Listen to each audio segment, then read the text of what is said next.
లోక్సభ రద్దయినప్పుడు బిల్లుల గురించి సరైనవి. లోక్సభ పరిగణలో ఉన్న బిల్లులు రద్దవుతాయి. లోక్సభకు రాకుండా రాజ్యసభ పరిగణలో ఉన్న బిల్లులు రద్దుకావు. ఉభయ సభలచే ఆమోదించిన బిల్లులు రాష్ట్రపతి పునఃపరిశీలనకు పంపినప్పుడు అవి రద్దుకావు. పైవన్నీ సరైనవే. సమాధానము: పైవన్నీ సరైనవే. లోక్సభను ప్రోరోగ్ చేసేది ఎవరు?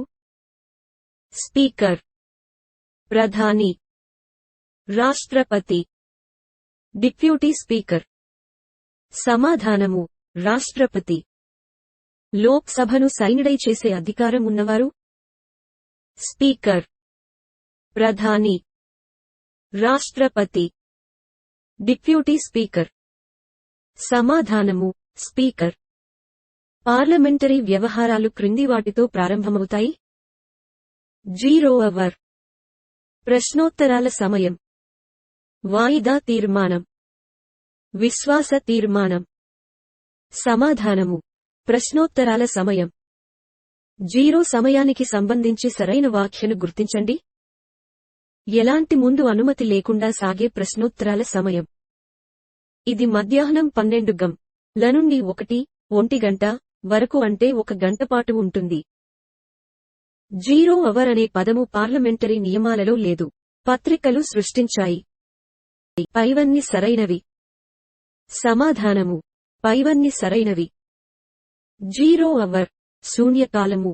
ప్రారంభమైన సంవత్సరం 1972, 1962, 1982, 1926.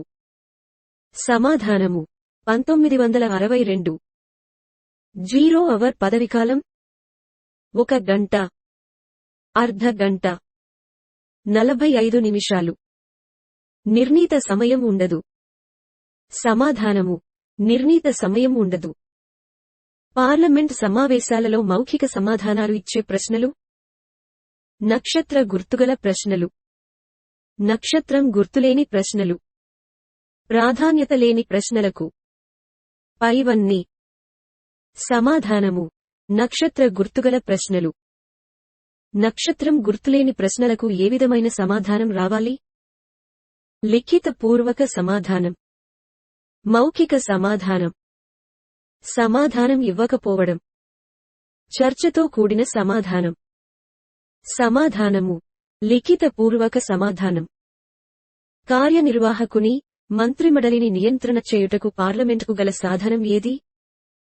శూన్య సమయం, ప్రశ్నోత్తరాల సమయం, అవిశ్వాస తీర్మానం. పైవన్నీ. సమాధానము: పైవన్నీ. ప్రత్యేక ప్రజాప్రాముఖ్యత కలిగిన విషయాన్ని చర్చించేందుకు పార్లమెంటుకు గల సాధనం ప్రశ్నా సమయం, శూన్యకాలము, వాయిదా తీర్మానం, బడ్జెట్పై చర్చ. సమాధానము: వాయిదా తీర్మానం. ఈ నియమాలు పాటించకుండా కార్యనిర్వాహక వర్గాన్ని నియంత్రించే సాధనం ప్రశ్నా సమయం, శూన్యకాలము, వాయిదా తీర్మానం, బడ్జెట్పై చర్చ. సమాధానము: శూన్యకాలము. లోక్సభలో ఒక రోజుకు ఎన్ని చుక్క గుర్తుగల ప్రశ్నలను అనుమతిస్తారు? 10, 30, 20, 50. సమాధానము: 20. ఒక సభ్యుడు పార్లమెంట్లో ఎన్ని ప్రశ్నల కంటే ఎక్కువ అడగరాదు? 4, 2, 5, 3. సమాధానము: 5. అవిశ్వాస తీర్మానంకు సంబంధించి సరైన వ్యాఖ్య ఏది? దీన్ని పార్లమెంట్లోని ఏ సభలోనైనా ప్రవేశపెట్టవచ్చు.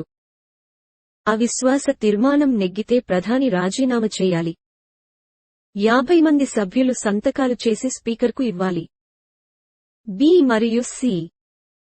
సమాధానము: బి మరియు సి. గెర్రిమాండలింగ్ అంటే సైనిక పాలన విధించడం.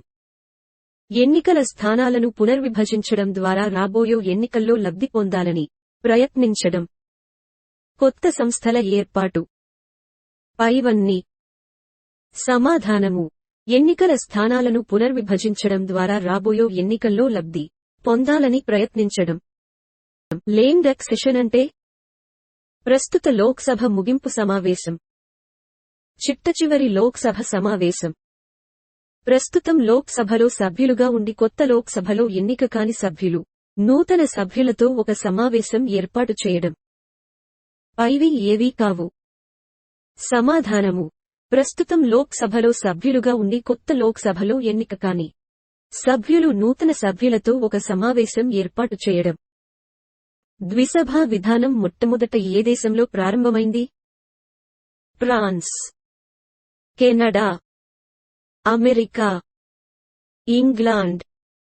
సమాధానము: ఇంగ్లాండ్. ప్రపంచంలో అత్యంత శక్తివంతమైన ఎగువ సభ కలిగిన దేశం? America, Senate. Bharat, Rajya Sabha. England, ప్రభువుల సభ. Canada, Senate. సమాధానము: అమెరికా, సెనెట్. ఈ కింది వాటిలో శాసనసభ విధి కానిది? కార్యనిర్వాహక శాఖ నియంత్రణ, న్యాయ విధులు, ఎన్నిక విధులు. పైవేవి కావు. సమాధానము: పైవేవి కావు. ఇంగ్లాండ్ రాజు ఎడ్వర్డ్ ఒకటో ఎప్పుడు తన మోడల్ పార్లమెంట్ సమావేశాన్ని ఏర్పాటు చేశారు? 1290, 1225, 1295, 1395. సమాధానము: 1295. ద్విసభను క్రింది కారణాల వల్ల నిరాకరించవచ్చు. దిగువ సభ ఆధిపత్యాన్ని వాస్తవానికి ఎగువ సభ నిరోధించలేదు. ద్విసభా విధానం వల్ల ఎక్కువ వ్యయంతో పాటు శాసనాల తయారీలో కాలయాపన జరుగుతుంది. ఉభయ సభల మన్య బిల్లుల విషయంలో అభిప్రాయ భేదాలు పరిపాలనా సంక్షోభానికి దారితీస్తాయి. పైవన్నీ. సమాధానము: పైవన్నీ. క్రింది ఏ దేశాలలో ఎగువ సభకు ప్రత్యక్ష ఎన్నికలు జరుగుతాయి? America, Australia, France. ఆ మరియు బి. సమాధానము: ఆ మరియు బి. ఏ దేశంలోని ఎగువ సభకు వారసత్వ ఆధారంగా సభ్యులను ఎంపిక చేస్తారు? America, Australia, England, Bharat. సమాధానము: ఇంగ్లాండ్. సభా కార్యక్రమాలు పునరావృతం కాని సభా విధానం? ఏక సభ విధానం, ద్విసభా విధానం. ఆ మరియు బి. ప్రజాస్వామ్య విధానం.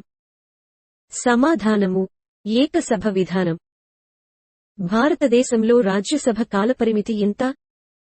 4 సంవత్సరాలు, 5 సంవత్సరాలు, 6 సంవత్సరాలు. ఏది కాదు. సమాధానము: ఏది కాదు. భారతదేశంలో రాష్ట్ర శాసన వ్యవస్థకు రాష్ట్ర గవర్నర్ గరిష్టంగా ఎంతమందిని నామినేట్ చేస్తాడు? 12, 14, 2, 1 మాత్రమే. సమాధానము: 1 మాత్రమే. రాజ్యాంగ సవరణ విషయంలో రాజ్యసభకు లోక్సభతో సమాన అధికారాలు ఉండవు. లోక్సభతో సమాన అధికారాలు ఉంటాయి. కొన్ని రకాల సవరణలకు అధికారాలుంటాయి. పైవన్నీ సరైనవే. సమాధానము: లోక్సభతో సమాన అధికారాలు ఉంటాయి. భారత పార్లమెంట్లో భాగాలు: Lok Sabha, Lok Sabha plus Rajya Sabha, Lok Sabha plus Rajya Sabha plus రాష్ట్రపతి, లోక్సభ ప్లస్ రాజ్యసభ ప్లస్ రాష్ట్రపతి ప్లస్ ఉపరాష్ట్రపతి. సమాధానము: లోక్సభ ప్లస్ రాజ్యసభ ప్లస్ రాష్ట్రపతి. ఎగువ సభ, దిగువ సభను వ్యతిరేకించడం అపచారము. ఎగువ సభ దిగువ సభతో ఏకీభవిస్తే అది అనవసరం. ఈ వాక్యంతో సంబంధమున్నవారు ఎవరు? J S Mill, Lord Acton, Thomas Paine. అభిసాయిస్. సమాధానము: అభిసాయిస్. మన దేశంలో 12 మంది సభ్యులను ఏ సభకు నామినేట్ చేస్తారు? లోక్సభ, రాజ్యసభ, శాసన వ్యవస్థ, పంచాయతీలకు. సమాధానము: రాజ్యసభ. ద్విసభా విధానం మన దేశంలో ప్రస్తుతం ఎన్ని రాష్ట్రాల్లో గలదు? 5, 6, 7, 8. సమాధానము 7.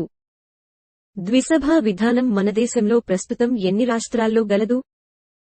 5, 6, 7, 8. సమాధానము 7. కింది రాష్ట్రాలలో ద్విసభా శాసన వ్యవస్థ లేని రాష్ట్రం ఏది? మధ్యప్రదేశ్, కర్ణాటక, జమ్మూ కాశ్మీర్, బీహార్. సమాధానము మధ్యప్రదేశ్.